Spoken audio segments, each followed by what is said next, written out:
নতুন একটা ভিডিও নিয়ে হাজির হয়ে গেলাম। তবে মূল ভিডিওতে যাওয়ার আগে অবশ্যই মুন্নি চ্যানেলকে লাইক সাবস্ক্রাইব করে মুন্নি চ্যানেলের সাথে থাকবেন, এটা অনুরোধ। আজকে যে ভিডিও নিয়ে হাজির হয়েছি সেটা হচ্ছে শাশুড়ি আর ছেলের বউর সম্বন্ধে আলোচনা করব। বিষয়গুলো মনোযোগ সহকারে শুনবেন, অত্যন্ত গুরুত্বপূর্ণ কথাগুলো, অত্যন্ত মনোযোগ সহকারে কথাগুলো শুনবেন। শুনলে অনেক কিছু বুঝতে পারবেন, জানতে পারবেন। অনেক শাশুড়ি মা আছে ছেলের বউর প্রতি অভিযোগ আনে, ছেলের বউ দেখতে পারে না, ছেলের বউ মাইরধর করে, ছেলের বউ শাশুড়ির কথা শোনে না, শ্বশুরের কথা শোনে না, স্বামীকে কান পরা দেয়, তারপরে তার বাবা মারে কান পরা দেয়। এরকম বহু অভিযোগ ছেলের বউর উপরে কিন্তু শাশুড়ি মারা বিশেষ করে আইনা থাকে। আজকে সেই শাশুড়ি মাদের উদ্দেশ্যে আমার একটি কথা, আপনারা শুনলে বা আমার ভিডিওটি দেখলে কেউ শাশুড়ি মা আপনাদের সবাইকে অনুরোধ করতেছি, রাগ করবেন না, গোসা করবেন না। আসলে এটা বোঝার জিনিস।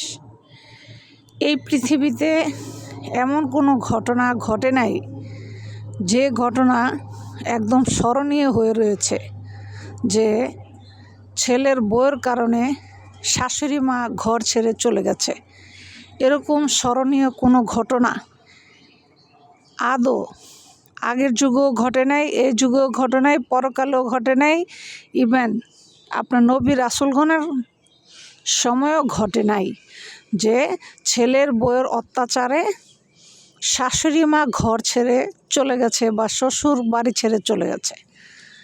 কিন্তু এরকম বহু ঘটনা আছে, শ্বশুরের অত্যাচার, শাশুড়ির অত্যাচার, ননদের অত্যাচার, দেবরের অত্যাচার, এইসব মানুষের অত্যাচারের কারণে ঘরের বউ বাড়ি থেকে চলে যেতে বাধ্য হয়েছে। এরকম রেকর্ড, কোটি কোটি রেকর্ড আছে।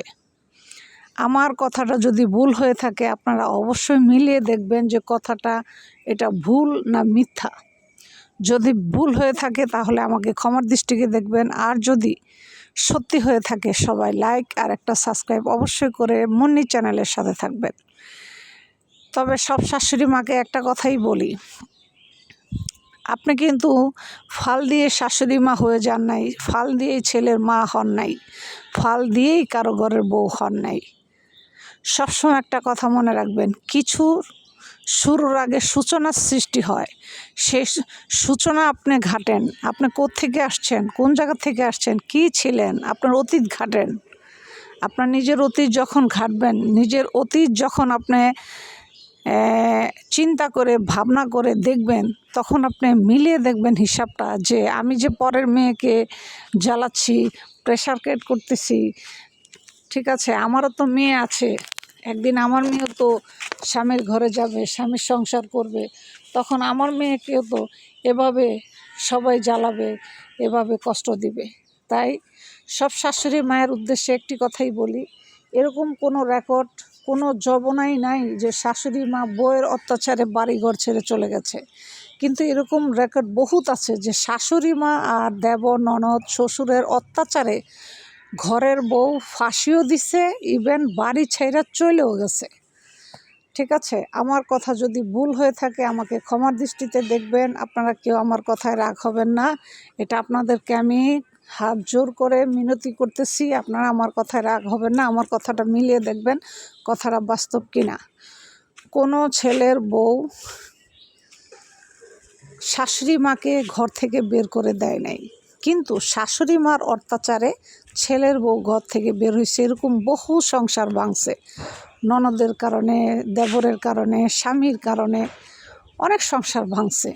ঠিক আছে, সবসময় একটা কথা মনে রাখবেন, স্বামী স্ত্রীর সম্পর্কটা এরকম একটা সম্পর্ক, যে সম্পর্ক আপনি যদি মনে করেন যে আমার বউকে শারীরিক চাহিদা দিছি বাস আমার স্বামীর কর্তব্য হয়ে গেছে, তাহলে এটা হচ্ছে আপনার সম্পূর্ণ ভুল ধারণা। শারীরিক মিলামিশা আপনার বউর সাথে করলেই আপনার কর্তব্য শেষ হয়ে যায় নাই। একটা স্বামীর অনেক কর্তব্য থাকে, খালি দেহর মিলামিশা, শারীরিক মিলামিশা এটাই স্ত্রীর কাছে কোনো সুখ না, শান্তি না। সুখ শান্তি এমন একটা জিনিস, সেটা শুধু শারীরিক মিলামিশাতেই থাকে না। একটা ঘরের বউকে সুখ আর শান্তি দিতে হলে একটা স্বামীর কর্তব্য তার অনেক কিছু হয়ে যায়। বউর দেখাশোনা, বউর কী লাগবে, বউর কোথায় অসুবিধা কোথায় সুবিধা, বউকে কে কী বলতেছে, শাশুড়ি কী বলে, নিজের মা কী বলে, নিজের বোন কী বলে, নিজের ভাই বোন কী বলে, সব কিছু মিলিয়ে একটা স্বামীর দায়িত্ব হয়ে যায় তার বউকে প্রোটেক্ট করা, তার বউকে খেয়াল রাখা, ইভেন তার বউর সব কিছু যত্নে করে রাখা। এটা একটা স্বামীর কর্তব্যর ভিতরে পড়ে। খালি শারীরিক মিলামিশা করলেই স্বামীর দায়িত্ব পূরণ হয়ে যায় না, ঠিক আছে? তাই প্রত্যেকটা ভাইয়ের উদ্দেশ্যে একটি কথাই বলবো, আপনারা সবসময় স্ত্রীকে সম্মান করতে শিখবেন, ঠিক আছে? স্ত্রীকে ভালোবাসতে শিখবেন। সবসময় একটা কথা মনে রাখবেন, কোনো ঘরের বউয়ের কারণে শ্বশুর শাশুড়ি বাড়ি ছেড়ে চলে যায় না, বরঞ্চ শ্বশুর শাশুড়ির জ্বালা যন্ত্রণা সহ্য করতে না পেরে একটা ঘরের বউ কিন্তু বাড়ি থেকে বের হতে বাধ্য হয়। যেখানে তার সুখের সংসার সাজাইছে, সেই সুখের সংসার সাজায় সে কিন্তু বাড়ি থেকে বের হতে বাধ্য হয়। কেন? স্বামীর অত্যাচার, শ্বশুরের অত্যাচার, শাশুড়ির অত্যাচার, এই কারণে। কিন্তু এরকম কোনো রেকর্ড নাই যে বউর অত্যাচারে স্বামী বাড়িতে বেরিয়ে গেছে, শ্বশুর বেরিয়ে গেছে, শাশুড়ি বেরিয়ে গেছে। ভিডিওটি ভালো লাগলে লাইক সাবস্ক্রাইব করে মুন্নি চ্যানেলের সাথে থাকবেন। ভুল ত্রুটি হলে আমাকে ক্ষমা করে দিবেন। তা আজ এই পর্যন্ত, ভালো থাকবেন। আল্লাহ হাফেজ।